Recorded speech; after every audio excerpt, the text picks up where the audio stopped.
What if I told you Jesus came to abolish religion?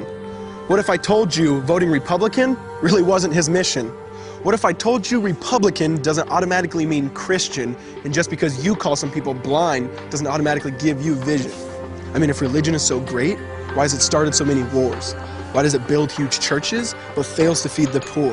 Tell single moms God doesn't love them if they've ever had a divorce, but in the Old Testament, God actually calls religious people whores. Religion might preach grace, but another thing they practice. Tend to ridicule God's people. They did it to John the Baptist. They can't fix their problems, and so they just mask it, not realizing religion's like spraying perfume on a casket. See, the problem with religion is it never gets to the core. It's just behavior modification, like a long list of chores. Like, let's dress up the outside, make it look nice and neat. But it's funny, that's what they used to do to mummies while the corpse rots underneath. Now, I ain't judging, I'm just saying, quit putting on a fake look. Because there's a problem if people only know that you're a Christian by your Facebook.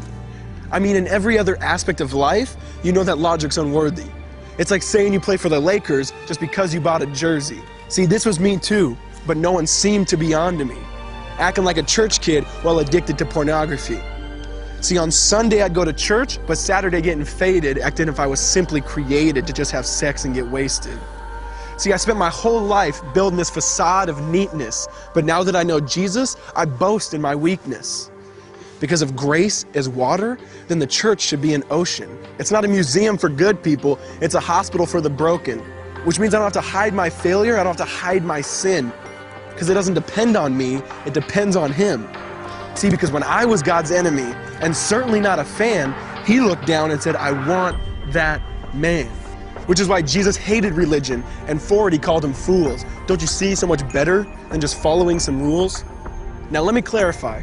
I love the church, I love the Bible, and yes, I believe in sin. But if Jesus came to your church, would they actually let Him in? See, remember He was called a glutton and a drunkard by religious men. But the Son of God never supports self-righteousness, not now, not then. Now back to the point, one thing is vital to mention. How Jesus and religion are on opposite spectrums. See, one's the work of God, but one's a man-made invention. See, one is the cure, but the other's the infection. See, because religion says do, Jesus says done. Religion says slave, Jesus says son. Religion puts you in bondage, while Jesus sets you free. Religion makes you blind, but Jesus makes you see. And that's why religion and Jesus are two different clans. Religion is man searching for God, Christianity is God searching for man. Which is why salvation is freely mine, and forgiveness is my own. Not based on my merits, but Jesus' obedience alone. Because He took the crown of thorns and the blood dripped down His face. He took what we all deserved. I guess that's why you call it grace. And while being murdered, He yelled, Father, forgive them. They know not what they do.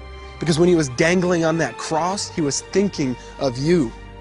And He absorbed all your sin and He buried it in the tomb, which is why I'm kneeling at the cross saying, come on, there's room. So for religion, no, I hate it. In fact, I literally resent it. Because when Jesus said, it is finished, I believe He meant it.